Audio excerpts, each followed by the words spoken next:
प्रारब्ध पहले रचा, पीछे रचा शरीर। तुलसी चिंता क्यों करे, भज ले श्री रघुबीर। एक साधु थे जो हमेशा ईश्वर के नाम का जाप किया करते थे। बुजुर्ग होने के कारण जब भी गुरुजी को शौच, स्नान आदि के लिए जाना होता था, वे अपने शिष्यों को आवाज लगाते थे और शिष्य ले जाते थे। धीरे धीरे कुछ दिन बाद शिष्य 2-3 बार आवाज लगाने के बाद भी कभी आते, कभी और भी देर से आते। एक दिन रात को निवृत्त होने के लिए जैसे ही गुरुजी आवाज लगाते हैं, तुरंत एक बालक आता है और बड़े ही कोमल स्पर्श के साथ गुरुजी को निवृत्त करवाकर बिस्तर पर लेटा जाता है। अब ये रोज का नियम हो गया। एक दिन गुरुजी को शक हो जाता है कि पहले तो शिष्यों को 3-4 बार आवाज लगाने पर भी देर से आते थे, लेकिन ये बालक तो आवाज लगाते ही दूसरे क्षण आ जाता है और बड़े कोमल स्पर्श से सब निवृत्त करवा देता है। एक दिन गुरुजी उस बालक का हाथ पकड़ लेते हैं और पूछते कि सच बता, तू कौन है?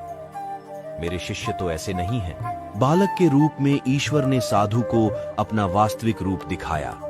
साधु रोते हुए कहते हैं, हे प्रभु, आप स्वयं मेरे निवृत्ति के कार्य कर रहे हैं। यदि आप मुझसे इतने प्रसन्न हो तो मुझे इस कष्ट से मुक्ति ही दे दो ना। प्रभु कहते हैं, प्रत्येक व्यक्ति को उसके कर्मों के अनुसार जीवन मिलता है और वह अपने कर्मों का फल भोगता रहता है। यही कर्म फल का सिद्धांत है। प्रारब्ध का अर्थ ही है कि पूर्व जन्म अथवा पूर्व काल में किए हुए अच्छे और बुरे कर्म जिसका वर्तमान में फल भोगा जा रहा हो। साधु कहते हैं कि क्या मेरे प्रारब्ध आपकी कृपा से भी बड़े हैं? क्या आपकी कृपा मेरे प्रारब्ध नहीं काट सकती है? ईश्वर कहते हैं, प्रारब्ध 3 तरह के होते हैं। मंद प्रारब्ध मेरा नाम जपने से कट जाते हैं।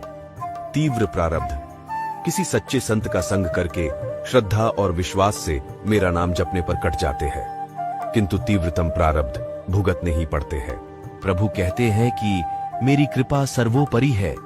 ये अवश्य आपके प्रारब्ध काट सकती है, लेकिन फिर अगले जन्म में आपको ये प्रारब्ध भुगतने फिर से आना होगा। यही कर्म नियम है।